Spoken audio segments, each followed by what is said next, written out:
하나님 말씀 전도서 10장 1절에서 11절 구약성경 958페이지 전도서 10장 1절에서 11절 구약성경 958페이지 우리 합독은 10장 1절에서 5절 8절에서 10절 나누어 읽습니다. 10장 1절입니다. 죽은 파리들이 향기름을 악취나게 만드는 것 같이 적은 우매자가 지혜와 종기를 난처하게 만드느니라. 지혜자의 마음은 오른쪽에 있고 우매자의 마음은 왼쪽에 있느니라. 우매한 자는 길을 갈 때에도 지혜가 부족하여 각 사람에게 자기가 우매함을 말하느니라. 주권자가 내게 분을 일으키거든 너는 내 자리를 떠나지 말라. 공손함이 큰 허물을 용서받게 하느니라. 내가 해 아래에서 한 가지 재난을 보았노니 곧 주권자에게서 나오는 허물이라. 8절입니다. 함정을 파는 자는 거기에 빠질 것이요 담을 하는 자는 뱀에게 물리리라. 돌을 떠내는 자는 그로 말미암아 상할 것이요 나무들을 쪼개는 자는 그로 말미암아 위험을 당하리라. 철 연장이 무디어졌는데도 나를 갈지 아니하면 힘이 더 드느니라.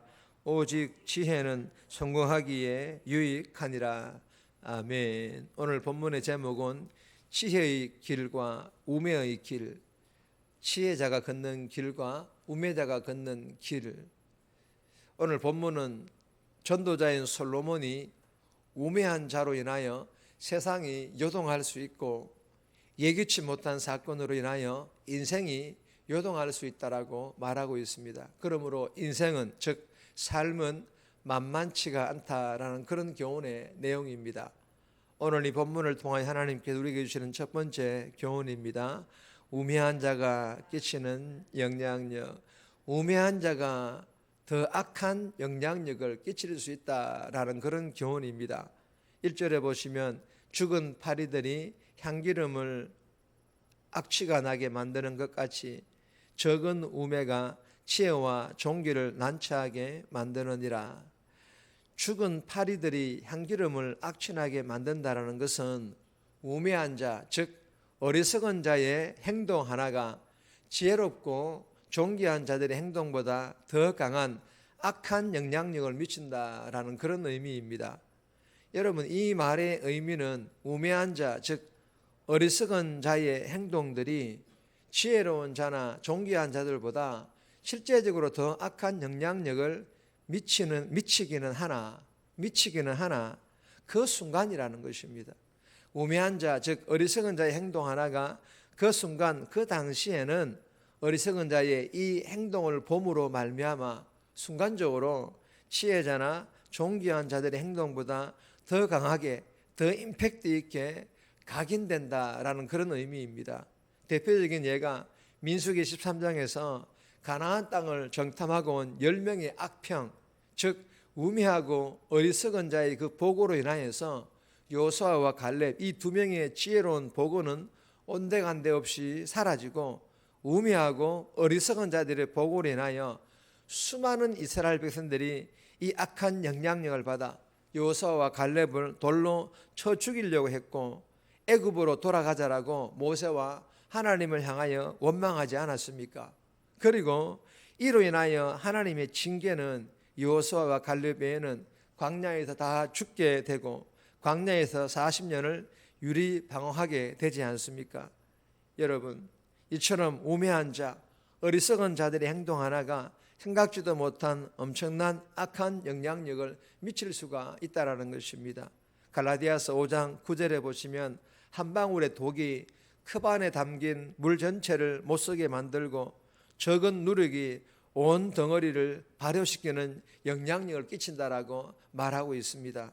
사랑하는 여러분, 어리석은 한 사람의 행동이 기도와 수고와 눈물로 세운 가정 공동체를 그리고 교회 공동체를 한순간에 허물어 버릴 수 있다라는 이 본문의 교훈을 깨달아서 이 새벽에 기도할 때 은혜 받아 오늘 하루도 내가 있는 곳에서 악취를 풍기는 어리석은 자의 행동이 아니라 지혜로운 자로 그리스도의 향기를 풍기는 선한 영향력을 흘러보내는 그런 복된 삶 살아갈 수 있기를 주님의 이름으로 축복합니다. 두 번째 주시는 교훈입니다. 겸손함을 지혜자의 삶을 살라. 겸손한 삶과 지혜자의 삶을 살라라는 그런 교훈입니다. 2절에서 4절 말씀인데 2절 말씀 보시면 지혜자의 마음은 오른쪽에 있고 우매자의 마음은 왼쪽에 있느니라. 여러분, 지혜로운 자와 어리석은 자는 결코 섞일 수 없을 만큼 정반대의 길을 가고 정반대의 결과를 만들어낸다라는 그런 교훈입니다.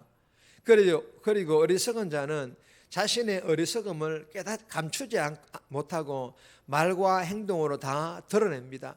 그 이유가 무엇일까요? 자신의 어리석음을 깨닫지 못하기 때문입니다.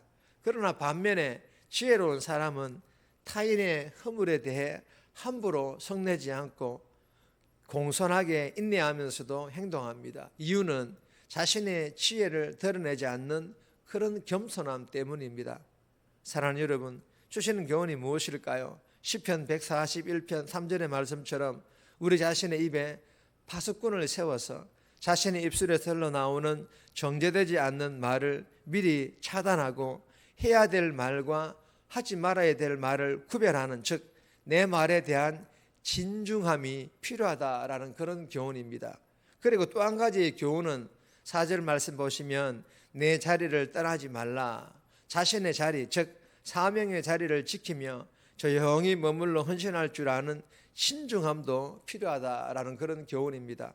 이 새벽에 기도하며 오늘 하루도 내 삶, 즉 내 말과 행동에 대하여 함부로가 아닌 진중함의 지혜로, 그리고 내 사명의 자리를 무게감 있는 신중함의 지혜로 하나님께 영광 돌리는 그런 복된 삶 살아갈 수 있기를 주님의 이름으로 축복합니다. 세 번째 주시는 교훈입니다. 지도자의 중요성, 지도자가 얼마나 중요한지를 말씀하고 있습니다. 5절에서 7절 말씀인데 5절 말씀 보시면 내가 해 아래에서 한 가지 재난을 보았노니 곧 주권자에게서 나오는 허물이라. 간단하게 본다라면 주권자가 우매하면, 어리석으면 세상이 요동한다라는 그런 교훈입니다. 잘못된 사람이 높은 자리에 앉게 되고 높임을 받아야 할 사람이 천한 대접을 받게 되며 종이 말을 타고 주인이 곁에서 걷는 어처구니 없는 일이 벌어진다라는 그런 내용입니다. 주권자의 잘못된 판단과 허물로 인하여 혼란이 가중되고 모두가 피곤해질 수가 있다라는 것입니다. 그래서 교회 영적 지도자들뿐만 아니라 이 땅의 위정자들에게 하나님의 지혜가 필요한 것입니다. 이 새벽에 교회의 영적 지도자들을 위하여서 또한 이 나라를 다스리는 그 위정자들을 위하여서도 기도할 수 있기를 주님의 이름으로 부탁드립니다. 네 번째 교훈입니다. 하나님의 지혜로 살자. 하나님의 지혜로 살자라는 그런 교훈인데 8절에서 11절까지입니다. 10절 말씀 보시면 철 연장이 무디어졌는데 나를 갈지 아니하면 힘이 더 드느니라. 오직 지혜자는 성공하기에 유익하니라. 여러분, 이 지혜의 결과는 예측할 수 없다라는 그런 교훈입니다. 본문에서 함정을 파는 자, 담을 허무는 자, 돌을 떠는 자, 나무를 쪼개는 자란 우매한 자가 아닌 지혜로운 행동을 의미합니다. 이 지혜는 일반적인 보편적인 지혜를 말합니다. 여러분, 이러한 지혜로운 행동들이 항상 그 대가를 돌려받는 것이 아니라 오히려 해를 입거나 위험을 당하기까지 한다라는 것입니다. 그럼에도 불구하고 여전히 지혜는 유용하고 유익하다라는 것입니다. 여러분, 무딘 철 연장을 힘들여 서기보다 지혜롭게 연장을 잘 관리하여서 사용하는 것이 낫고, 뱀을 부리는 사람도 지혜를 소홀히 하거나 혹은 뱀을 다루는 기술이 없으면 뱀에게 물릴 수 있다라는 것입니다. 해 아래, 즉 이 땅의 지혜도 이렇게 유용하고 유익한데 하물며 하나님의 지혜, 하늘의 지혜, 그리고 이 십자가의 지혜는 우리 인생의 전부이며 생명인 줄 믿으시기를 바랍니다. 사랑하는 여러분, 지금 당장 결과를 볼 수 없고 심지어 지혜 때문에 고난도 당할 수 있다는 이 땅의 지혜도 유익한데 하나님의 하늘의 지혜, 이 십자가의 지혜는 우리의 인생의 전부이며 생명인데, 그런데도 우리의 삶을 들여다보면 하나님 없는 이 땅에 지혜만 찾는 내 모습 참 부끄럽지 않습니까? 이 새벽에 주신 하나님의 지혜로 오늘 하루도 하나님께 영광 돌리며 살아갈 수 있기를 주님의 이름으로 축복합니다. 정리합니다. 악취를 풍기는 삶이 아니라 그리스도의 향기를 풍기는 지혜자로 살고, 사명의 자리에서 겸손한 언행과 진중하고 신중함으로 살아가는 그런 지혜자가 되어지게 해달라고, 하나님 없는 이 땅의 지혜보다 말씀을 통해 주시는 하나님의 지혜, 십자가의 지혜가 나의 전부이며 생명임을 믿고 살아가는 그런 지혜자의 삶 살아갈 수 있도록 도와달라고 이 새벽에 기도하며 오늘 하루도 살아갈 수 있기를 주님의 이름으로 부탁드립니다.